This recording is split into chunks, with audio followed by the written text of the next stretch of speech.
Un millier de militaires, une soixantaine de véhicules, parmi lesquels de nouveaux modèles. La Défense a déployé ses atouts, place des Palais. C'était le retour d'un grand défilé militaire, puis civil, avec même une démonstration de force sur les murs du Palais Royal. Joachim Vézeli et Olivia Grisard. C'est une grande première dans le cadre du traditionnel défilé du 21 juillet. Une démonstration dynamique d'intervention des forces militaires simulée tout autour du Palais Royal. Certains arrivent par voie terrestre, d'autres par les airs. Les opérations commencent par une descente de tyrolienne avec le drapeau belge, suivent plusieurs descentes en rappel sur le toit du palais. Des véhicules blindés se mettent en place et des hélicoptères survolent la place des Palais. Des scènes inédites, spectaculaires, qui permettent de montrer les troupes en action et de voir à quoi sert le matériel. Au total, la démonstration dure une dizaine de minutes et se termine par les applaudissements de la foule. La fête nationale a clairement manqué aux Belges. C'était parfait et en fait ça fait du bien de revenir après 2 ans où il n'y avait plus rien, quoi. Cette année, devant le roi Philippe, en tenue militaire comme le veut la tradition, et la reine Mathilde, toutes d'ocre vêtues, les appareils aériens ouvrent le défilé, dont 3 hélicoptères Agusta. Seuls 4 F-16 survolent le palais, mais pas de couleur nationale dans le ciel, la météo ne le permet pas. L'école royale militaire arrive sous l'œil attentif de la princesse héritière qui défilait à leur côté l'an dernier. Ensuite suivent entre autres l'école royale des sous-officiers, la composante terre, la composante marine, des véhicules blindés, un module de combat et la composante médicale. La place des Palais est en fête. Le public semble conquis. C'est la première fois que je viens au 21 juillet aujourd'hui et donc c'est peut-être après 26 ans le moment de le découvrir. Mais on a hâte, moi je viens avec mon filleul, il y a mon frère ici avec sa fille et je pense que c'est un événement familial qui est chouette à vivre. S'ensuit le défilé civil avec des jeunes mis à l'honneur. La police, les pompiers et la Croix-Rouge sont également présents. Le couple royal et leurs enfants ont eu l'air d'apprécier. Enfin, l'interprétation de l'hymne national marque la fin de ce défilé sur la place des Palais. Un défilé finalement épargné par la Drache nationale.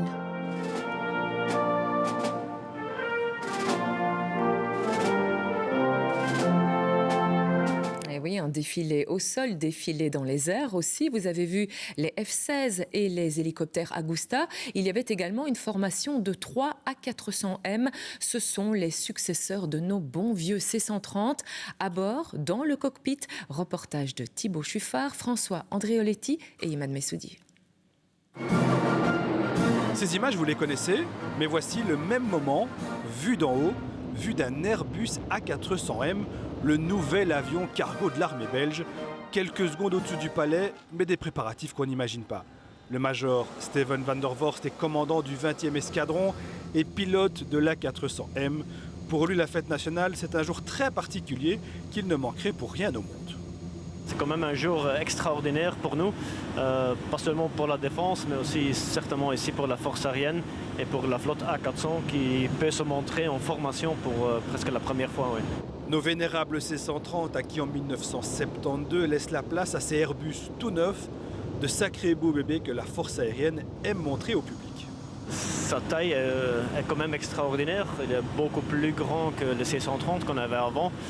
En plus, on a sauté 50 ans de technologie. Comme vous voyez, tout à nouveau, on est au top du top de l'aviation maintenant. Il est environ 16 heures. Les 3 A400M sont en vol depuis une petite heure. Nous sommes à la moitié de la mission. Nous sommes quasiment arrivés à la frontière néerlandaise. Cet avion va un petit peu stationner ici et puis va retourner vers Bruxelles, vers la grande fête au Palais Royal.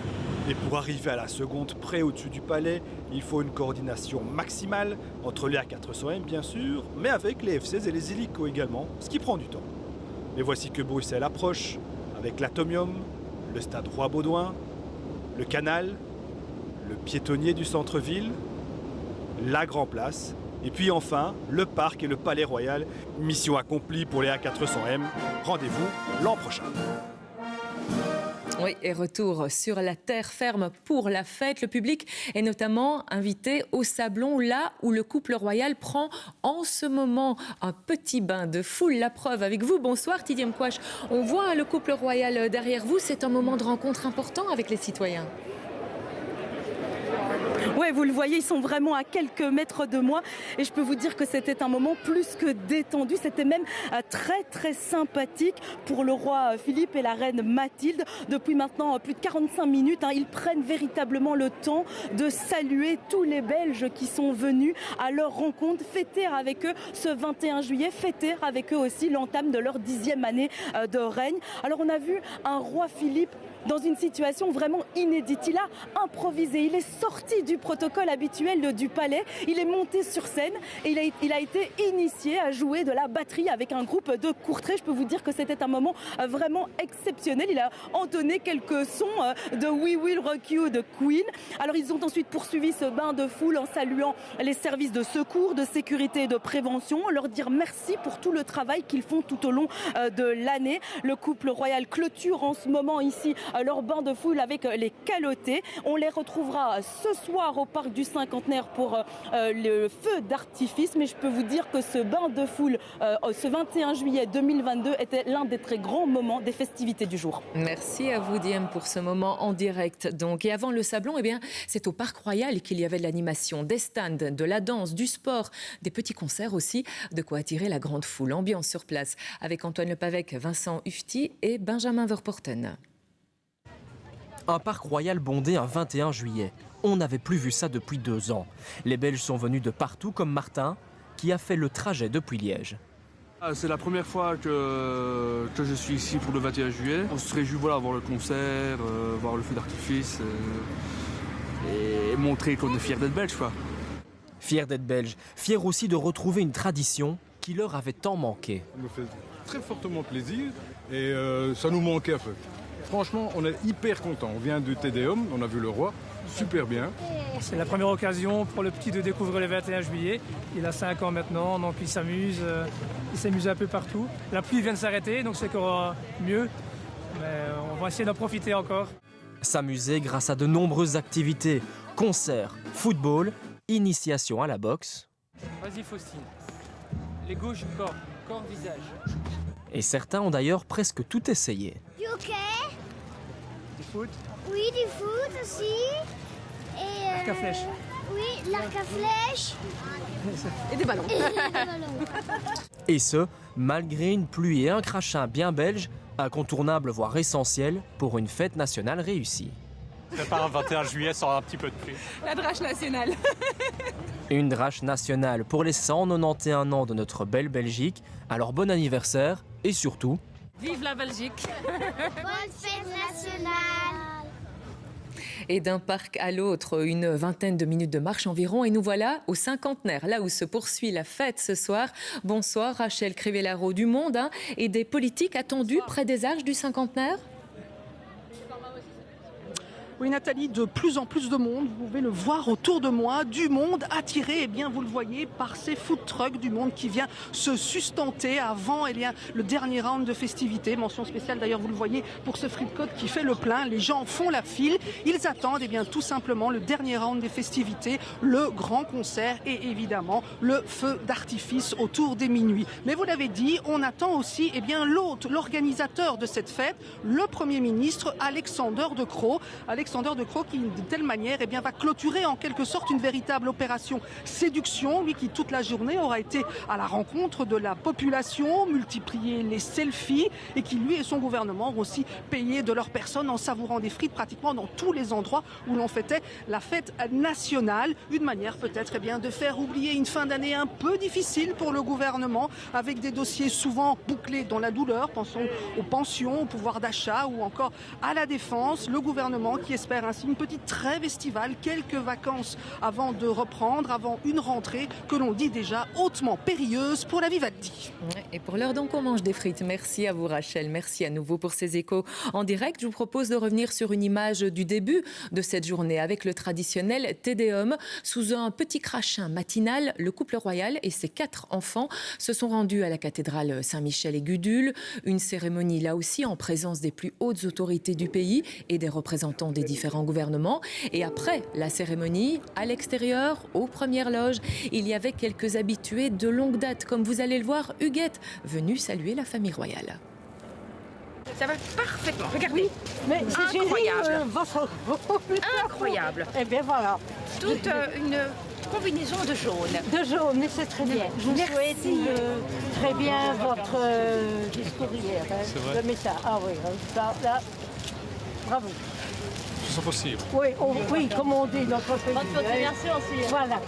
Oui, je ne vous donne pas la main, j'ai les mêmes mouillés. Passez un petit bouquet.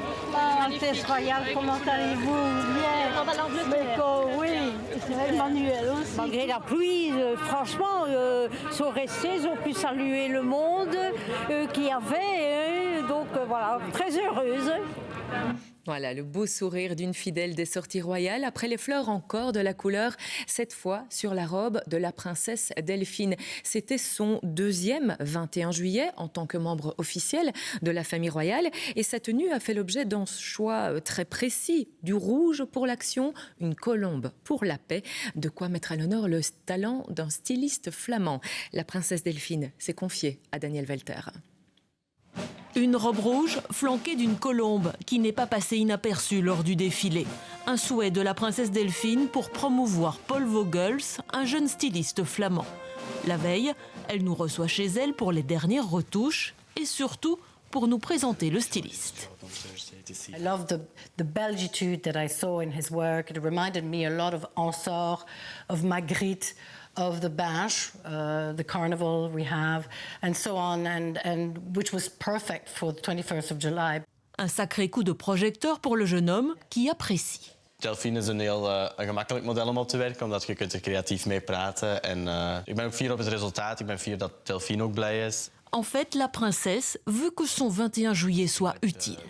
C'est le moment où je peux justement aider des jeunes belges créateurs, de mettre la Belgique, les talents belges en avant. Si elle a choisi la colombe, c'est pour l'espoir, la paix et le rouge pour l'action.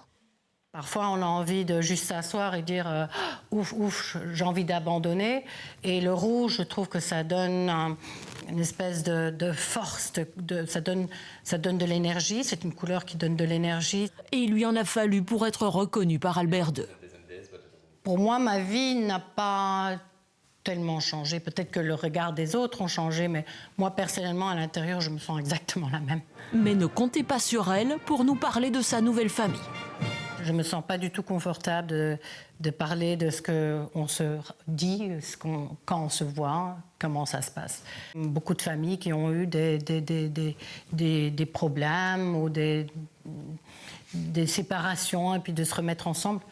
Ça se passe entre la famille et même pas avec les amis. Mais si vous êtes là à la tribune, c'est que ça ne se passe pas trop mal. Ça se passe très bien. Effectivement, tout sourire aux côtés de la princesse Claire, c'est la 2e fois que la princesse Delphine occupait la tribune royale. Et quittons Bruxelles un instant, c'est une fête nationale avec des célébrations aux 4 coins du pays. Exemple, dans la capitale wallonne, avec un gueuleton urbain. Sur le principe de la fête des voisins, chacun apporte ses victuailles et des chefs namurois gèrent les cuissons. À Namur, reportage de Benoît Raymond, Sandrine Lambiotte et Olivier Badard.